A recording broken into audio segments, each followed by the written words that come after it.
Pessoal, estamos aqui para mais um podcast da MindVet, o podcast disruptivo. E hoje a gente vai trazer a história do nosso parceiro, amigo, irmão Gilberto Guimarães Lourenço. Doutor eu vou deixar para trás, que é só formalidade, que a gente está descontraído. E eu gostaria de saber, primeira coisa, agradecer a presença, né? Nós estamos juntos. E eu gostaria de começar pelo apelido. Da onde saiu, de onde saiu Guará? Fala para mim, Guará. Rafael, obrigado. Finalmente chegou a hora da gente contar a nossa história, né? A gente já tem uma trajetóriazinha, tem um pouquinho de história na reprodução equina, na veterinária.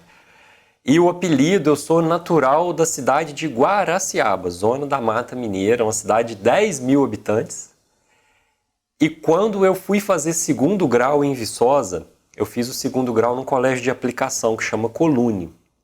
É dentro da Universidade Federal de Viçosa.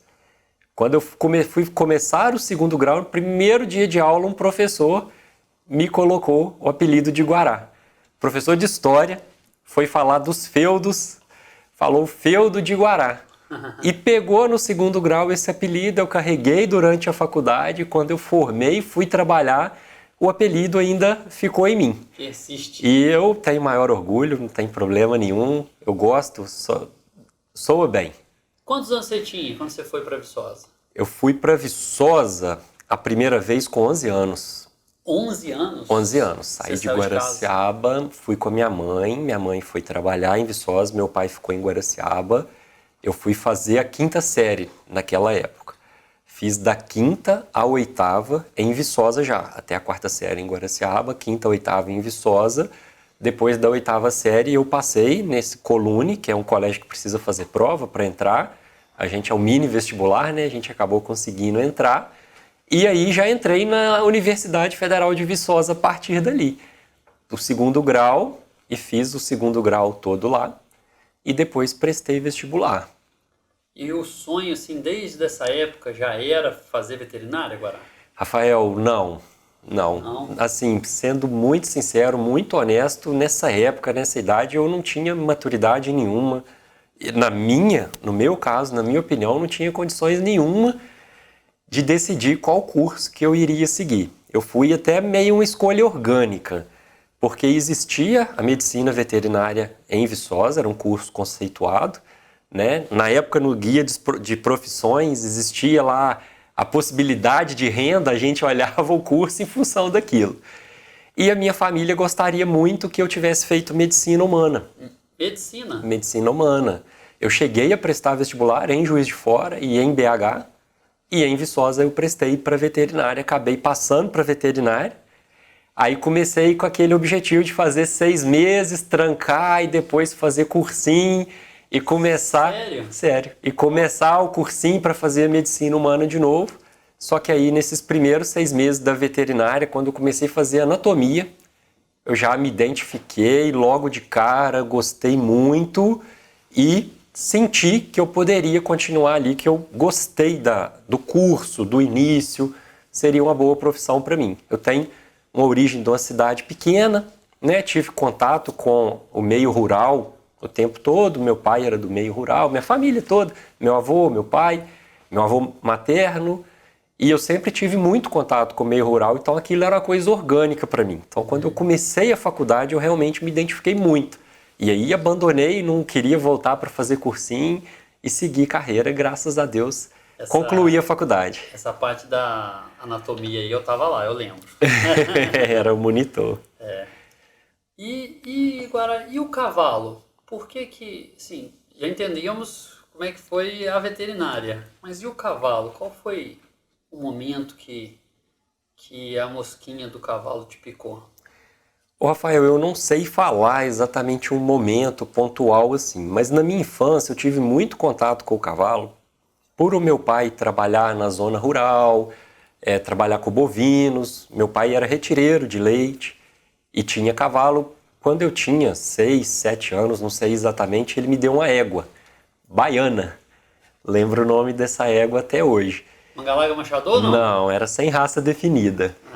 E eu lembro, até já pegando um gancho, quando eu estava no 2º grau, eu morava em Viçosa e ia para Guaraciaba nos finais de semana. Montava nessa égua todo final de semana. Era sagrado, sagrado.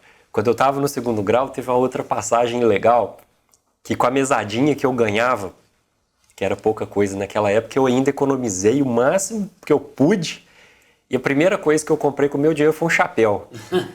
Era o sonho de cowboy de montar a cavalo e ter um chapelão. Então eu tive o contato de infância, assim, de vida mesmo com o cavalo. Gostava muito, mas não fiz a veterinária para mexer com o cavalo. Tinha o sonho de trabalhar com o cavalo, não. Não, isso foi uma coisa meio orgânica, eu fui me descobrindo Ao longo da graduação. ao longo da graduação e percebendo que eu gostava muito daquilo. Teve um... Quem que te orientou nesse caminho? Quem que você lembra, assim, que foi marcante? Um professor, o Zé de Oliveira? Teve muita gente bacana no nosso caminho, é importante a gente lembrar. Teve uma passagem que eu não me esqueço, eu estava muito no início da graduação e eu vi o Alexandre, Certo. nosso amigo Alexandre, inseminando uma égua lá no hospital. E quando eu vi aquilo eu fiquei deslumbrado. Porque quando eu entrei na faculdade, a inseminação de bovinos para mim era uma novidade muito grande. Entendi. Eu tinha vontade de aprender inseminação de bovinos e de repente eu vi uma inseminação de equinos. Ali, talvez a mosca tenha picado, a mosca da reprodução. Naquele momento eu fiquei realmente muito deslumbrado e falei assim, eu gostaria de fazer isso. Achei muito interessante. Bacana. E aí, respondendo as pessoas, né, durante a graduação... Muito no início da graduação, eu comecei a fazer estágio com cavalos.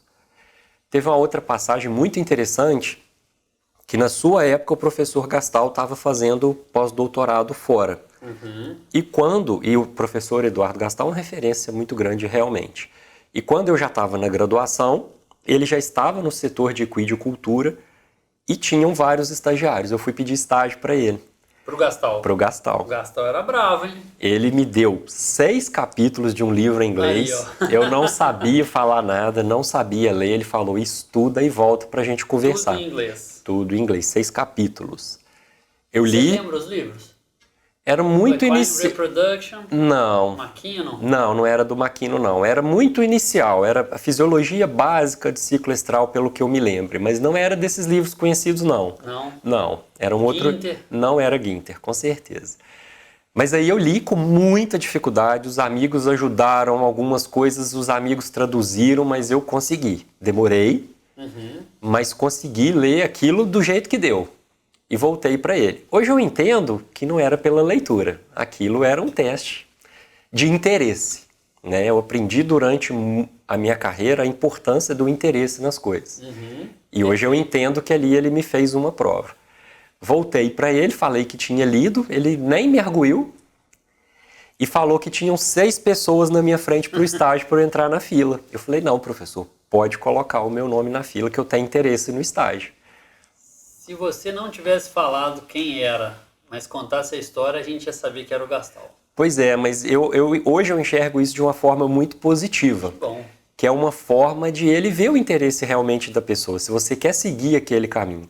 E com certeza ele seleciona as pessoas que querem seguir, né? Ou querem aprender, ou estão interessados, que vão se dedicar. Talvez a gente faça isso hoje com os nossos estagiários de outra forma, de uma forma mais suave. Mas a gente tenta selecionar também. É certo, tá certo. E aí Perfeito. teve uma outra passagem muito interessante, que entre o 2º e o 3º período, o professor Eduardo Gastal promoveu um curso de podologia, casqueamento e ferrageamento. Você não era estagiário ainda? Eu não era estagiário ainda. Tá. E aí eu consegui, meus irmãos me ajudaram, pagaram o curso para mim, eu fui fazer esse curso. E durante o curso, graças ao desempenho, eu acredito, nesse curso, ele me convidou para ser estagiário do setor de equidicultura. Aí eu comecei estagiando na parte de casqueamento, casqueava as éguas bretãs, enormes. Pesado, hein? Pesada, casqueava as éguas de pasto. Entendi. E comecei a ter contato ali com o setor de equidicultura. E aí você ganhou a confiança dele e a amizade E um lugar, né, assim, uma visão, né, que ele começou a te enxergar também como Exatamente. E eu tive, você perguntou das pessoas que foram importantes no começo, eu tive um divisor de água nesse período, que foi o Luciano Andrade Silva, que é professor hoje da Unesp, de Pirassununga, e o professor Luciano estava fazendo mestrado naquela época, era orientado do Gastal. E teve um período de férias entre o meu segundo e terceiro, não, aí já era entre o terceiro e o quarto, se eu não me engano. E o Luciano, no período de férias, ele precisava de estagiário na reprodução. E aí eu fui estagiar com o Luciano na reprodução, e aí comecei os primeiros passos na reprodução ali, com o Luciano Andrade Silva. Já era aquele experimento dele de inovulação? Era o experimento de inovulação guiado pelo ultrassom. Na época eles estavam testando dose do HCG, do Chorolon, palpava as éguas de 6 em 6 horas, era uma loucura, né? O Luciano fez um mestrado realmente tumultuado e o estágio foi muito proveitoso. E teve uma passagem crucial com o Luciano, que nesse período ali de começo de faculdade, terceiro, quarto período, em Viçosa, para as pessoas que não sabem, existe um convênio da universidade com a empresa Nestlé. Famoso convênio Nestlé. Famoso convênio Nestlé bovino de leite. Bovino de leite, exatamente. E tem um histórico das pessoas saírem empregadas, as pessoas que passam por esse treinamento nesse convênio Nestlé. E aquilo atraía muito todo mundo, né? E eu mesmo gostando muito de equino, a possibilidade de sair empregado chama a atenção de qualquer um. Ah, com certeza. E eu fui conversar isso com o Luciano, exatamente. Literalmente isso, Luciano. Eu não sei se eu quero seguir o convênio Nestlé para bovino ou se eu dou sequência no estágio com equinos. E ele me perguntou, mas você gosta de quê? Eu falei, eu gosto de cavalo. Aí ele virou para mim e falou assim, então você já respondeu a sua pergunta. E aí eu segui no estágio com equinos no setor de equidicultura. Que bom que ele te deu essa mentoria, essa... Exatamente, eu sou até grato, muito grato a ele por isso. Espero que ele possa nos ouvir algum dia, ouvir isso que eu estou falando, né? Perfeito, perfeito. Muito bom. E eu lembro também, Guará, que nessa época, eu já estava um pouquinho mais adiantado, o professor Giovanni, na saída do professor Gastal e da Melba, ele assumiu a equidicultura. Eu lembro que você virou assim um braço direito lá. Conta para nós essa parte também, essa história com o professor Giovanni, saudoso professor Giovanni. Saudoso. Conta para nós. Beleza, até aproveito para fazer uma homenagem ao professor Giovanni, falecido, Giovanni Ribeiro de Carvalho, foi meu orientador de mestrado. E depois eu vou contar mais à frente uma grande importância dele na minha vida. O Gastal voltou para os Estados Unidos com a Melba, então eles deixaram a direção do setor de equidicultura e o professor Giovanni assumiu. No que o professor Giovanni assumiu, ele não conhecia os estagiários, então ele quis fazer um novo processo seletivo, deixou a turma durante um período sem fazer nada, sem colocar a mão nos animais. Período probatório. Período probatório. E nisso os estagiários foram saindo e ficamos eu e o Reno Hold de Araújo, um grande amigo nosso, né, um parceiro de vida também. E eu e o Reno passamos esse período probatório lá, ficamos uns 6 meses, eu acredito, sem colocar a mão nas éguas, sem mexer. E depois desse período que o professor Giovanni nos conheceu, pegou a confiança, digamos assim, e que nós passamos no crivo dele, ele também entregou o setor de equidicultura na nossa mão, de certa forma. Tinha o posto de monta naquela época, onde as pessoas da região levavam as suas éguas para empreiar com os cavalos de lá, e a gente que fazia isso. A gente coletava, a gente inseminava, a gente fazia controle folicular, não tinha ultrassom nessa época, né? A gente fazia tudo, fazia o serviço de clínica da Equid como estagiário. Obviamente tinha sempre o responsável, o professor Giovanni era o responsável. E chegou um período de fim de ano que o professor Giovanni começou a tocar um experimento com sêmen congelado, onde precisava palpar as éguas de 6 em 6 horas, sem ultrassom novamente. Era sêmen de bretão, e eu e o Reno auxiliamos ele nesse experimento. Eu e o Reno íamos à tarde para o setor de equidicultura, as éguas eram palpadas de 6 em 6 horas. Nós fazíamos a palpação das 18 horas, estudávamos durante esse período, dormíamos no setor de aquicultura, que é dentro da universidade, mas é um pouquinho distante. É bem afastado. A gente ia de bicicleta, dormia lá, fazia palpação da meia-noite, aliás, estudava esse período, fazia palpação da meia-noite, dormia, fazia palpação das 6 da manhã. Nesse intervalo, se alguma égua ovulasse, a gente ligava para o professor, ele ia para inseminar, a gente não inseminava. A gente só fazia o controle folicular. A palpação do meio-dia o professor fazia, a gente palpava às 6 da manhã, montava na bicicleta, ia para a aula, passava no restaurante universitário, tomava café, seguia o dia, à tarde voltava novamente. Isso os dias que tinham égua de controle, não eram exatamente todos os dias. Mas essa fase foi muito importante porque gerou todo esse aprendizado de controle folicular, de inseminação, de organização, já começou a levar para você ali toda uma questão da gerência até do próprio setor. Mas eu lembro que a sua história fora da universidade também teve um passo importante com o professor Giovanni. Não sei exatamente se você vai contar melhor para nós, foi o professor que te indicou, algum estágio. Como é que foi essa fase, primeiro estágio com reprodução, fora da faculdade? Então, nesse período desse experimento com esse sêmen congelado, chegou a época de fim de ano, sim, Natal, Ano Novo, nós passamos no experimento. O Reno, que estava tocando o experimento junto, foi para um estágio com o Edilson, no Aras Santa Esmeralda, lá em Esmeraldas, e eu segui com o experimento com o professor. E ele conseguiu, nesse período, um estágio para mim no Aras La Glória, porque ele já tinha trabalhado antes, por 4 anos, conhecia o proprietário e conseguiu um estágio para mim através do proprietário. Eu fui em janeiro para o Aras La Glória, no município de Muriaé, cidade que eu moro hoje, e fiz o meu primeiro estágio fora da faculdade com o Dr. Wilson Canelas, que é um conceituado médico veterinário também, hoje já está aposentado, mas que foi muito importante para mim esse início, né? Foi um aprendizado gigantesco, uma experiência assim, completamente inovadora, aquela questão de conhecer também um Aras grande a primeira vez, né? Até quando eu cheguei a primeira vez, eu não me deslumbrei tanto, porque eu não conhecia nenhum Aras, então não sabia a dimensão daquilo, né? Eu não tive noção que eu estava em um Aras de grande porte, um dos Aras mais importantes de manga larga machador do país. Eu reconheço que eu não me vislumbrei tanto com aquilo porque eu não tinha parâmetro de comparação. É mesmo? É mesmo. Aquilo para mim estar no meio dos cavalos já era o suficiente. Manga larga machador era um sonho distante, era uma coisa que não passava pelos meus planos de jeito nenhum. E de repente eu estava dentro de um Aras, né, fazendo um estágio onde tinha um movimento muito grande de reprodução, de clínica, de tudo. Entendi.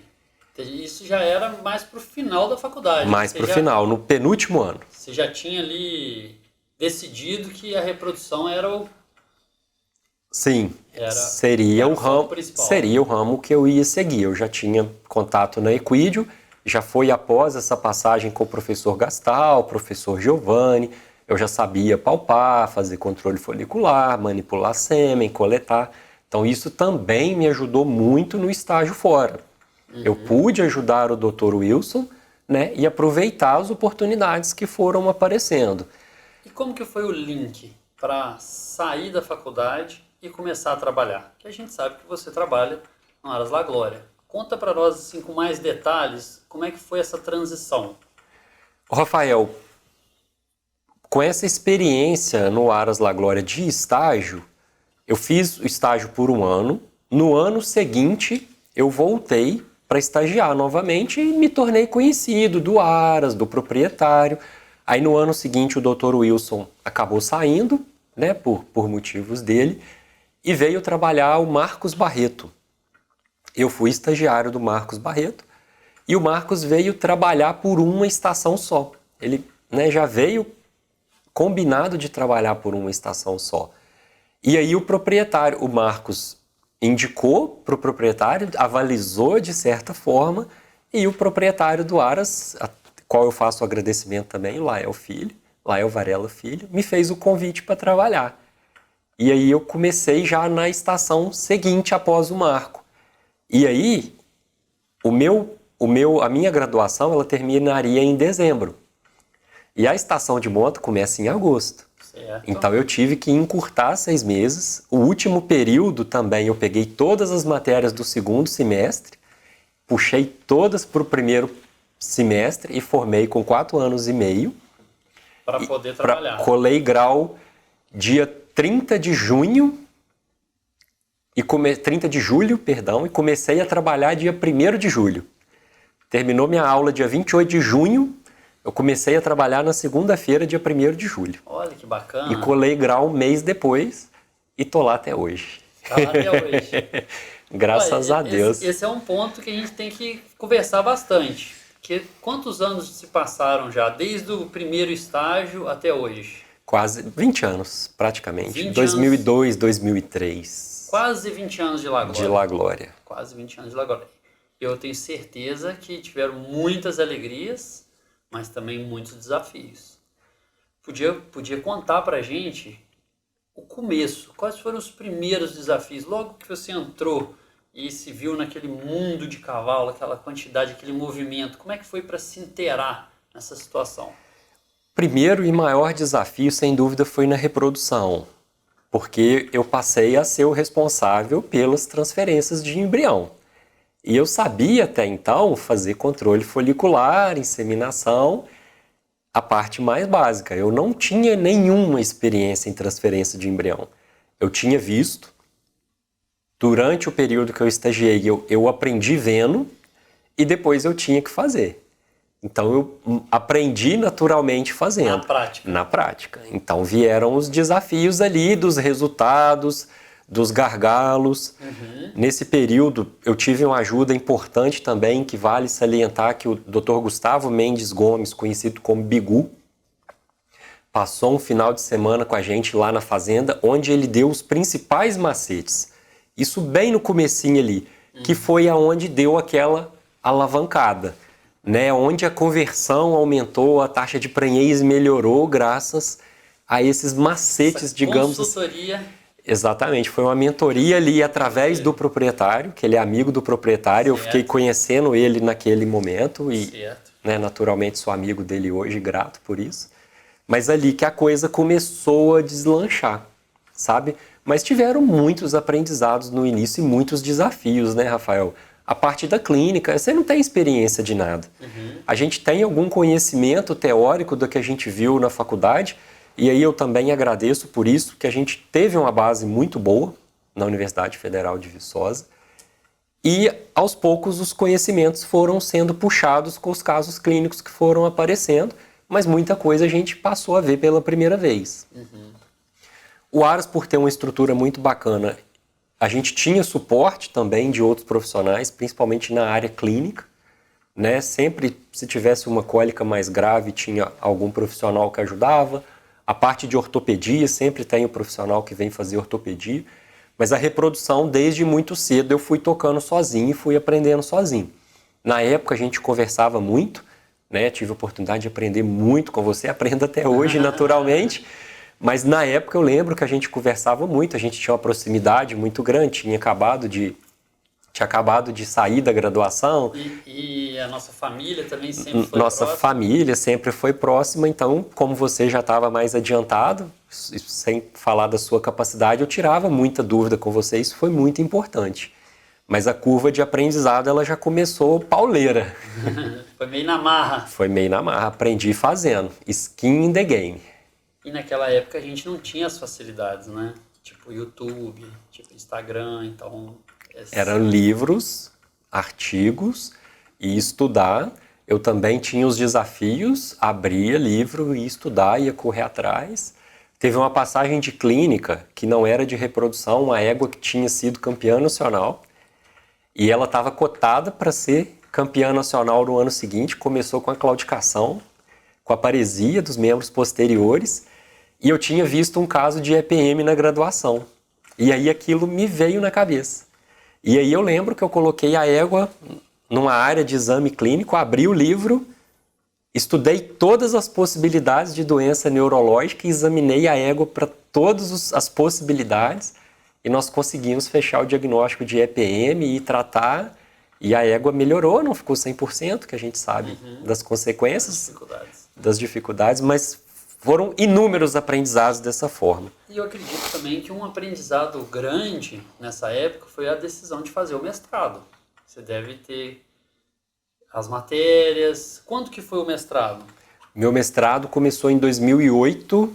Você já tinha o quê? 2, 3 anos de Já formado? tinha 3 anos de formado. Começou em 2008 e terminou em 2010. Meu orientador também foi o professor Giovanni, o saudoso professor Giovanni. Como a gente tinha uma relação muito boa, né, de amizade, de confiança, ele foi meu orientador de mestrado e eu já estava trabalhando. Era essa rotina de trabalhava, fazia uma janela entre a rotina de trabalho, ia em Viçosa, assistia a aula, voltava, terminava o serviço. Aproveitava o período de inverno que tinha um movimento menor para escrever, estudar um pouco mais e escrever. O meu experimento eu fiz durante a rotina, eu trabalhei com algo que me permitiu colocar na rotina. Eu comecei o mestrado como aluno especial, eu quis fazer 6 meses de matéria antes para dar uma adiantada, ter uma tranquilidade, que na verdade não tem, né? Às vezes tinha aula durante o dia, tinha aula durante a noite, e montava nessa época, eu já tinha feito 3 estações de monta, já tinha conseguido comprar meu primeiro carro, já conseguia ir a Viçosa assistir a aula e voltar, e terminava o serviço quando voltava. Então você conciliava aí família, mestrado e o Aras. E eu lembro muito bem, às vezes que eu fui te visitar, você morava dentro do Aras. Então ainda tinha que conciliar a rotina, né, de quem, vamos dizer assim, morava no apartamento em cima do Galpão das Baias. Exatamente. Isso aí, conta pra mim, escreve um pouquinho mais aí. Então, essa fase de mestrado, às vezes eu inseminava as éguas de manhã, ia para a aula, deixava para fazer coleta de embrião na volta, deixava a receptora separada, doadora separada, e coletava na volta, à noite, por exemplo. Mas como eu morava dentro do Aras, não era também nenhum sacrifício. Era tranquilo, a gente acostuma com a rotina, né, Rafael? Isso também é uma coisa importante de ser falado. E eu morei por 8 anos dentro do Aras La Glória, na Fazenda Cachoeira. 8 anos? 8 anos, casado com a minha esposa, Lívia. E a gente tinha um apartamento exatamente em cima das baias. Acordava com relincho de cavalo. E foi um período maravilhoso. Maravilhoso, inclusive na minha vida pessoal, de casamento. Foi um período que a gente aproveitou muito e profissionalmente foi uma época de imersão, né? Eu acordava e dormia no meio dos cavalos e vivia tudo como veterinário residente que acontecia no Aras. Tudo passava por mim. Então tinha conhecimento de tudo, né? Conhecia muito bem o manejo, muito bem os animais, conheço até hoje, né? Mas naquela época conhecia muito bem o manejo, os animais, tinha uma boa interação com os funcionários e foi uma experiência de vida incrível. São anos, inclusive, que deixam saudade. Mas eu lembro de uma história de uma picadeira que ligava todo dia cedo, ninguém ficava dormindo lá não. Né? Tem ou não tem? A picadeira de capim era 5 metros do meu apartamento e o funcionário que fazia o trato ligava a picadeira 5 horas da manhã. Era o nosso despertador. Já acordava ali e já preparava para a rotina do dia, mas aquilo a gente se adapta, né? No começo estranha um pouquinho, as visitas estranham, mas a gente se adapta, acostuma e coloca aquilo na sua rotina, né? E conseguia tocar muito bem, tranquilo. E Guará, essa conquista de estar no Aras, de estar no La Glória, de ter a reprodução na mão, de ter finalizado o mestrado, quando você estava lá na graduação, ou quando você estava lá antes, talvez, você sabia onde você queria chegar? Você tinha em mente um projeto traçado? Assim, qual que era o objetivo? Qual que era o propósito? Conta um pouquinho mais, vamos começar a linkar isso com o mindset, com a MindVet também. Rafael, sinceramente não. Eu fui muito levado pelo vento.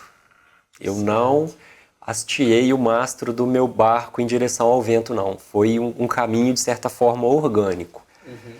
A única coisa que eu me lembro assim é que as oportunidades que foram aparecendo, eu fui tentando me colocar apto, me preparar para as oportunidades e abraçando todas as oportunidades que apareceram, né? Aquela velha história de tentar ter o terreno fértil E tá preparado. e estar preparado para quando você ganhar uma semente, a semente florescer. Mas quando eu me formei, quando eu iniciei o trabalho, eu não tinha uma perspectiva de longo prazo, eu não tinha planos de longo prazo. Eu vivia um dia de cada vez e aquilo estava maravilhoso para mim. Sem planejamento. Sem planejamento. Inclusive no meu acordo de trabalho, primeiro acordo de trabalho, eu não tinha parâmetro nenhum, não tinha referência nenhuma. O meu salário foi aquilo que o proprietário falou que eu ia ganhar e para mim estava extraordinário, né? Era o primeiro salário da vida. Não tinha nem argumento. Não tinha nem argumento, não tinha, né? Eu ofereci para ele a minha boa vontade, né? E a minha dedicação. Perfeito. Né? Eu acredito que o histórico de ter estudado numa das maiores universidades na área do país tenha ajudado, mas assim, minha trajetória realmente, até os dias atuais, foi muito orgânica, né? Atualmente as coisas mudaram, né? Eu não posso deixar de citar a minha esposa, né? Nós casamos em 2007, formei em 2005, casei em 2007. A minha esposa já é muito mais focada, muito mais determinada. Então ela sempre teve os objetivos muito traçados e nós fomos conquistando e construindo as coisas juntas. Ela foi me ajudando muito no direcionamento. Nós precisamos falar da clínica, né? Em algum momento nós vamos falar Nós vamos chegar lá. Nós vamos chegar lá. Mas hoje, pensando em mindset, hoje eu já tenho uma visão completamente diferente. Hoje eu já tenho uma noção do meu posicionamento, eu já tenho uma clareza do cargo que eu ocupo. Eu tenho uma clareza da importância do meu trabalho, né? Eu tenho uma consciência hoje da minha trajetória até aqui e de tudo que eu preciso caminhar daqui para frente. A gente está no meio da escada ainda. Certo. Tem muitos degraus para subir, né? Só que hoje, com certeza, tendo o conhecimento que a gente adquiriu ao longo desses anos, tendo aberto os horizontes, como nós tivemos a possibilidade de abrir, hoje eu consigo enxergar as coisas, a profissão, minha vida pessoal, de uma forma muito mais ampla. Vamos então juntar isso com essa fase, a fase atual, mas ela é reflexo, né, consequência de algumas coisas. Eu lembro que em algum momento você abriu o leque de opções de trabalho. Você saiu do La Glória, não saiu, mas deixou o La Glória como um dos principais ou o principal cliente, mas tinha outros. Essa experiência foi positiva? Ela te ajudou a mudar a forma de pensar? Ela abriu os horizontes ou não? Conta um pouquinho dessa parte e aí nós vamos linkar isso com o momento atual. Eu comecei a me desenvolver no La Glória, né? Eu acredito que eu tenha tido uma curva de aprendizado até mais rápida devido ao grande desafio. E aí os criadores da região começaram a me convidar para trabalhar para eles. Criadores menores, né, naturalmente, só que o valor de mercado para trabalhar para esses criadores menores era um valor muito atrativo. Então, realmente, você vislumbra uma possibilidade de ganho. Certo. Eu já estava numa posição onde eu conseguia desenvolver o trabalho do La Glória com uma certa eficiência e eu iniciei trabalhando fora do La Glória após o horário de expediente, né? Comecei a pegar clientes da região e a coisa foi aumentando. Foi aumentando, eu cheguei a pegar 12 clientes além do La Glória. Certo. E rodar. E aí começou o trabalho extra fazenda. Clientes menores, mas foi um período que valeu muito a pena. Eu tive uma dedicação muito grande, onde eu tinha que dar conta do meu cliente principal, que é o Aras La Glória, mas eu passei a ter novos clientes para atender as expectativas também. Certo. Foi um período onde eu tive um ganho financeiro multiplicado, onde valeu muito a pena. Contato com criadores com diferentes formas de pensar, que também foi mais desafiador. Com aras com diferentes manejos, também foi desafiador. Mas foi muito bom que eu sempre consegui fazer um paralelo entre uma estrutura e outra, o que está funcionando num lugar e não está funcionando na outra. Eu conseguia fazer um ajuste da minha forma de trabalhar, comparando as coisas de um aras e outro. Não sei se você concorda, mas a gente acaba trabalhando em diferentes locais. Um vira controle positivo ou negativo do outro, das fazendas, em relação ao material, a qualidade dos meios, qualidade do ringue. Então a gente acaba tendo isso. E a gente tem um ganho rápido de aprendizado, porque você acaba tendo que resolver vários problemas. Tipo, você estava em 12 fazendas, 12 situações diferentes, talvez fossem 12 estações de monta ocorrendo ao mesmo tempo. Então a gente tem que se desdobrar para dar conta. Eu imagino que foi bem intenso. Perfeito. Foi o período, aquele período do hype, né? Aquele período que a gente abraça tudo que aparece, realmente tem um vigor físico muito grande, uma vontade de crescer muito grande e uma paixão pelo que está fazendo. E você se sente muito bem fazendo aquilo. Com certeza. Né? Então, cada cliente desse era uma alegria a mais, isso só somava. E foi um período que a gente talvez tenha trabalhado mais, mas que valeu muito a pena por a gente conseguir fazer esse controle, esse paralelo, esse controle positivo, né? Do que funciona em um, não funciona em outro, se algo não está funcionando tão bem, mas no outro área está funcionando legal. A gente tenta identificar os pontos críticos de controle, os pontos de estrangulamento, e foi uma época onde a gente teve a possibilidade de usar os ganhos para empreender. Para empreender? Para empreender. Na reprodução ou fora da reprodução? Na veterinária ou fora da veterinária? Na veterinária. Exatamente. Nesse período, a minha esposa também é médica veterinária, trabalha com pequenos animais. E nesse período, ela tinha uma clínica veterinária já, que era num imóvel alugado. E nós tivemos a possibilidade de construir o imóvel onde é a clínica atual dela. Construir a própria clínica. Construímos a própria clínica onde minha esposa trabalha até hoje. E assim, foi graças a esse esforço, né, que a gente fez por um período, um sacrifício por um período, um sacrifício, digamos assim, até familiar, porque por muitos momentos, muitos dias, chegava em casa à noite, cansado, e chegava em casa e ia fazer as anotações para o dia seguinte, e no dia seguinte saía cedo, encarava a rotina do mesmo jeito, sol, chuva, barro, poeira, mas a gente estava firme. Uhum. A vida do veterinário de campo. A vida do veterinário de campo, mas é a escolha que a gente fez, né? Hoje mesmo, tendo consciência, tendo aberto os horizontes, se eu pudesse voltar atrás, eu faria tudo de novo. Com certeza. Faria tudo de novo. A trajetória foi muito válida. E talvez eu acredito que se hoje a gente tem a possibilidade de ter novos conhecimentos, é porque os primeiros degraus nos trouxeram até aqui, né? As pessoas que a gente encontrou no meio do caminho, as pessoas que a gente trabalhou, o meio do cavalo é um meio muito rico, onde a gente tem contato com muitas pessoas incríveis, pessoas de sucesso, proprietários de aras de sucesso, empresários de sucesso, veterinários de sucesso, pessoas que acabam virando referências para a gente também, né? Então, realmente é um ambiente que te proporciona muito aprendizado.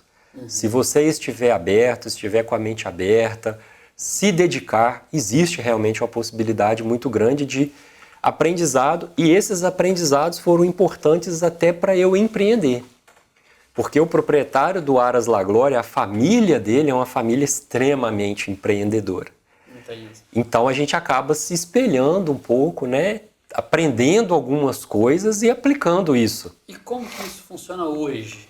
Como que funciona essa... Porque hoje você tem um empreendimento e tem a parte da reprodução para tomar conta. Como que você equilibra isso? Exatamente, eu consegui equilibrar a minha vida de uma certa forma, onde eu deixei de atender os pequenos aras, digamos assim, os clientes fora do Aras La Glória. Hoje eu trabalho com reprodução só no Aras La Glória e eu vou na fazenda 3 vezes por semana, segunda, quarta e sexta. E tem uma equipe. E tem uma equipe. Hoje a gente conseguiu formar uma equipe, tem um veterinário residente, tem os ajudantes da fazenda. O proprietário nos proporcionou isso, em negociação que nós fizemos, obviamente, né? E nesses outros dias ociosos da semana, eu auxilio a minha esposa na parte administrativa da clínica veterinária. Eu tento controlar os recursos humanos e a parte administrativa, e a minha esposa fica com a parte técnica. Então hoje você trabalha para você mesmo? Ou você trabalha para a Lívia? Tenho 2 patrões exigentes, digamos assim. Trabalho para a família, né? Para a família. O nosso negócio hoje é um empreendimento da família, né? Onde eu tento dar o máximo de apoio que eu consigo para minha esposa, que isso é em prol da família inteira. E só para situar, né? A clínica é um empreendimento grande em Muriaé, tem outros veterinários trabalhando dentro da clínica, é um movimento bem bacana, né? A minha esposa conseguiu construir também a história dela, né? A carreira dela, e isso foi ampliando. E hoje a gente, graças a Deus, tem um empreendimento bacana que nos enche de orgulho, né? Com certeza.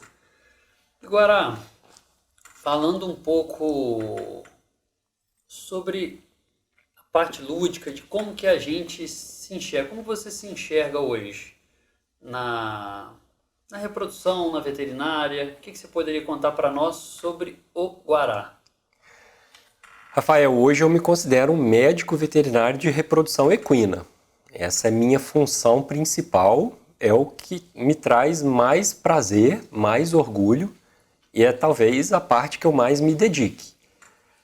Né? Hoje, já com quase 20 anos de carreira, eu confesso para você que cada embrião que eu vejo no copinho me dá uma satisfação, o olho brilha em cada embrião.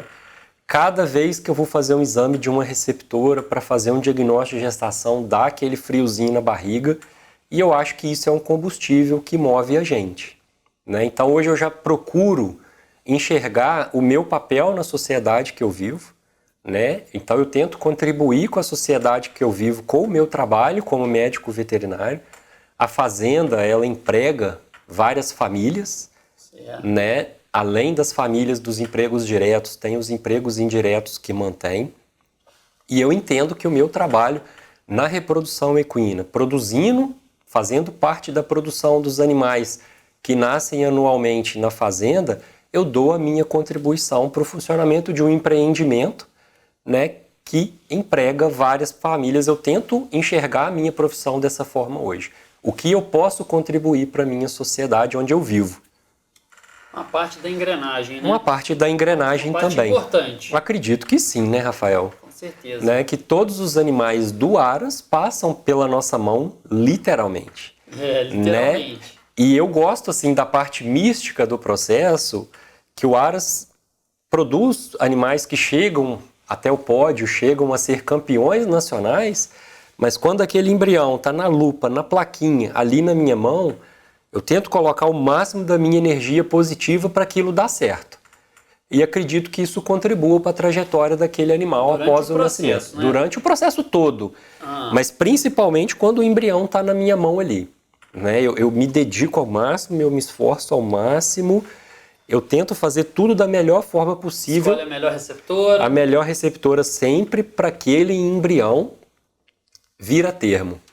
Gerar uma vida. Se a melhor receptora não estiver no curral, eu peço para pegar ela, eu espero chegar. Eu não coloco na que está disponível. Minha regra é usar primeiro sempre a melhor receptora. E a gente sempre se dedicou no ciclo completo, né? Eu acho que você hoje mais ainda tem avaliado as placentas, feito a neonatologia, cada dia melhor, acompanhado o processo que o professor Gobeso teve na fazenda, fazendo nutrição, desmame.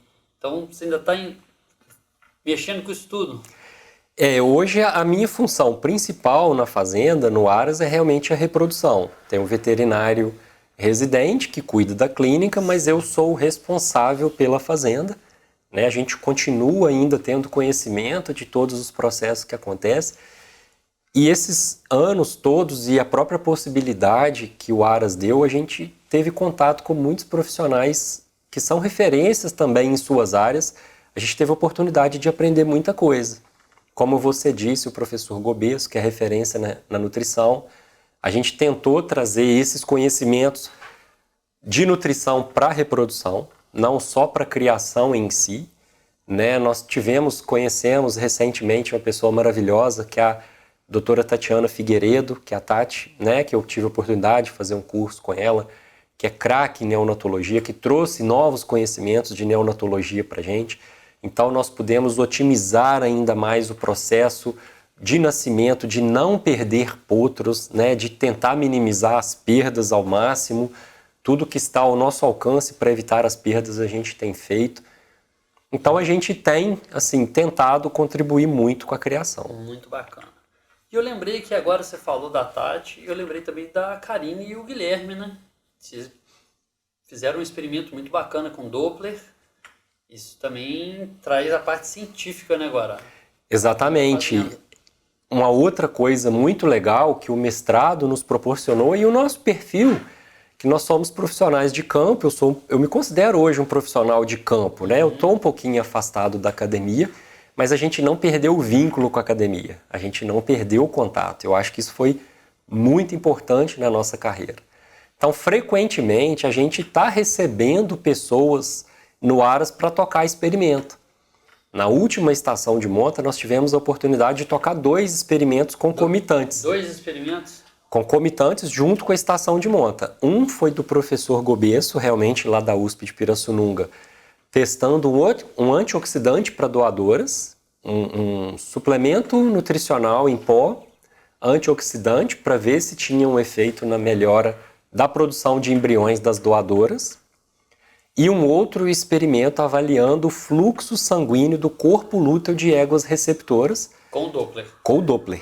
Aí esse foi com o Guilherme? Esse foi sob orientação do professor Guilherme Pugliese, da USP de Pirassununga, através de uma orientada de mestrado dele, a doutora Karine. Que show! E o experimento, digamos assim, teve um resultado muito positivo, que ele conseguiu entender a influência do fluxo sanguíneo do corpo lúteo na taxa de prenhez. O experimento conseguiu provar que aquelas éguas que têm o maior fluxo sanguíneo no corpo lúteo no dia da transferência têm uma maior taxa de prenhez. Muito bacana. Esse trabalho foi publicado na SBTE agora, foi inclusive premiado como o 2º melhor trabalho da SBTE. Olha que bacana. E pra gente, a campo, foi uma elucidação de uma dúvida, né, do uso do Doppler na reprodução equina, que não tinha essa comprovação ainda. Então hoje a gente pode falar que existe a comprovação da funcionalidade do Doppler ultrassom na reprodução equina. Que show, muito bom. Bacana. Ô Guará, nós estamos chegando mais próximo ao final, vamos falar um pouquinho da virada do interesse para essa parte da neurociência, da inteligência emocional. Conta um pouquinho para nós como que isso aconteceu, como que isso foi importante e tem tudo a ver com o nosso projeto, com a nossa união, com o nosso trabalho de hoje na MindVet. Rafael, eu vivo muito intensamente os cavalos e o meu trabalho, a minha rotina do dia a dia é dentro de um curral. Então eu tenho maior orgulho disso. E eu aprendi a entender o comportamento dos cavalos. Né? Hoje a gente, com a experiência que a gente tem, realmente eu lido muito tranquilamente com os cavalos e realmente eu acredito que eu conheça bastante do comportamento dos equinos. Certo. E sempre tive uma dificuldade muito grande em perceber o comportamento do ser humano e uma curiosidade de entender o comportamento do ser humano. Um determinado dia, um cliente foi buscar um sêmen lá na fazenda e ele me viu trabalhando e observou que eu tinha muita facilidade de lidar com os cavalos. E eu falei com ele que eu tinha dificuldade de lidar com os seres humanos, né? Lógico, a gente aprende ao longo dos anos, tem uma tratativa gentil, mas o meu perfil, eu gosto muito de técnica. Eu gosto muito de saber como as coisas funcionam e não para que elas funcionam. Certo. Eu gosto de entender o mecanismo. Então eu queria entender como que é o funcionamento da mente, né? Como são os padrões de comportamento. E aí essa pessoa era um coach, ele falou que poderia me ensinar ou me direcionar esses conhecimentos de comportamento do ser humano, inteligência emocional. Então eu tive um treinamento muito bacana, muito completo, chamado de coaching integral sistêmico, que na minha opinião foi um ponto de virada na minha vida pessoal e profissional. Foi realmente, eu hoje com quase 20 anos de carreira, foi quando a chave virou mais definitivamente. Que eu passei por um processo, que é o processo inicial de autoconhecimento, né? A gente acha que se conhece, Mas quando você estuda a fundo e que você conhece os perfis e os padrões de comportamento, é quando você vai se conhecer verdadeiramente, vai se conhecer perfeitamente. E aí você passa a aprender a conhecer as pessoas que convivem com você. E você consegue desenvolver outras habilidades. Por exemplo, a habilidade de empatia, que é se enxergar no outro ou entender o comportamento do outro, a partir do momento que você entende os padrões de comportamento. Você vê a importância da motivação, a importância da disciplina. A motivação, eu acredito que o que nos motiva a acordar todo dia cedo, seguir nossa rotina, é a paixão que a gente tem. A paixão pelo cavalo. Pelo que a gente faz. Perfeito. Né? Isso é o combustível do motor. Agora, o que nos traz a constância é a disciplina. Sem disciplina não tem resultado. A motivação ela é muito importante para o start, para o início. Mas a resiliência, a dedicação, a disciplina é que vai te trazer os resultados consistentes. E é o resultado consistente, eu acredito, que me trouxe até aqui e me manteve no Aras por 17 anos. Perfeito. Né? Perfeito. Bacana. E dentro dessa pegada, qual a frase, qual a mensagem que você quer deixar, que você gostaria de deixar, uma passagem que você lembra, que vai ser positiva para a galera que está com a gente, a galera que acompanha a Mindvet, que segue, que escuta o podcast? Rafael, hoje eu posso dizer, pegando um gancho com o nosso projeto, que eu consegui mudar o mindset, meu mindset, mudar a minha forma de pensar. Certo. Enxergar o mundo, a vida de outra forma, abrir novos horizontes, abrir a mente literalmente. Hoje eu acredito que eu consegui construir um mindset de crescimento. Certo. Né? Eu me lembro perfeitamente no dia da formatura, a gente tem um evento que chama Aula da Saudade, certo. Onde um professor falou uma frase que me marcou e eu guardei aquilo para minha vida. José Lúcio. José Lúcio. Ele disse o seguinte: se você fizer aquilo que você gosta, você não vai precisar trabalhar nunca. Né? Uma frase clássica. Uma frase clássica, mas que hoje eu consigo ver a dimensão dela. Eu consigo entender a dimensão. Ele falou isso há 20 anos atrás. Hoje ela corre no Instagram todo dia. Hoje ela corre no Instagram todo dia, mas hoje eu consigo entender a dimensão disso. Certo. Hoje eu trabalho por um propósito de vida, por uma paixão, por tentar contribuir com a minha comunidade. De coração, hoje o dinheiro é consequência do meu trabalho. Hoje eu tento fazer um trabalho bem feito.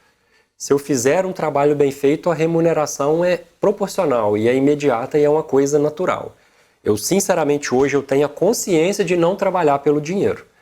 Eu trabalho pelo propósito e cuido do dinheiro para o dinheiro trabalhar para mim e não eu trabalhar para ele. Que foram os aprendizados, os ensinamentos que nós tivemos ao longo dessa trajetória, né, Rafael? E talvez seja o nosso maior intuito passar isso para as pessoas mais jovens. O foco nosso no projeto. Do nosso projeto, juntar o nosso conhecimento técnico, os nossos aprendizados com as pessoas que nós tivemos contato ao longo da carreira e mais esses conhecimentos de mindset, de inteligência emocional, de gestão de recursos financeiros, que é importantíssimo. Quando eu formei, eu não sabia nem o que era declaração de imposto de renda. Essa parte. E a gente teve que ir aprendendo na marra. Com certeza. Né? Ninguém me ensinou onde colocar meu dinheiro, ou como economizar, como poupar, como investir. Como fazer um planejamento de longo prazo. Como fazer um planejamento de longo prazo. Tentar enxergar qual é o objetivo. Exatamente. Hoje a gente tem uma clareza muito grande disso, dos objetivos de longo prazo, sejam eles financeiros, pessoais, profissionais. Né? E é essa clareza que a gente quer tentar passar para as pessoas, contribuir de alguma forma, que a gente aprendeu a dura custas, digamos assim. Né? A gente não teve ninguém lá atrás que nos desse essa clareza. Por mais que nós tivemos pessoas incríveis na nossa trajetória, nós fomos aprendendo ao longo do tempo, subindo degrau por degrau. Com certeza, com certeza. Guará, eu acho que foi extremamente proveitoso. Agradecer demais você ter aberto o seu coração, aberto sua mente, a história, contar essa trajetória. Só temos a agradecer, acho que todo mundo que escutar vai ficar satisfeito, vai ficar feliz. Muito obrigado. A gente pede a todos, né, que sigam a gente no nosso projeto. A gente está no YouTube, a gente está no Instagram, o podcast está no Spotify e mais outros locais que a gente puder disponibilizar. É isso aí, Rafael. Eu que agradeço a oportunidade. É sempre gratificante a gente poder contar a nossa história. Todo mundo tem uma história. Com Né? certeza. Com certeza, no nosso podcast, nós vamos trazer várias pessoas com histórias super interessantes e nós vamos buscar profissionais, estamos buscando profissionais de sucesso na medicina veterinária. Que possam mostrar para nós os acertos e os erros, os deslizes, os desafios, para que a gente possa aprender com eles e formar e montar o nosso mindset para que a gente tenha. E uma coisa que a gente aprendeu muito, Rafael, hoje com a maturidade que a gente tem, com o conhecimento que a gente tem, que existe algo de comum nas pessoas de sucesso. E esse algo de comum é a forma de pensar. Perfeito. Que nós estamos aprendendo, aperfeiçoando, trazendo pessoas para nos ensinar pontos de vista diferentes e tentando passar para as pessoas. Passar para a galera da Mind Por Vet. isso nós convidamos vocês a nos seguirem no Instagram, continuarem assistindo o nosso podcast, que nós esperamos trazer pessoas incríveis para conversar com a gente, para conversar com vocês, trazer muita formação importante. Muito obrigado. É isso aí, gente. Obrigado, Guará. Tamo junto. Valeu.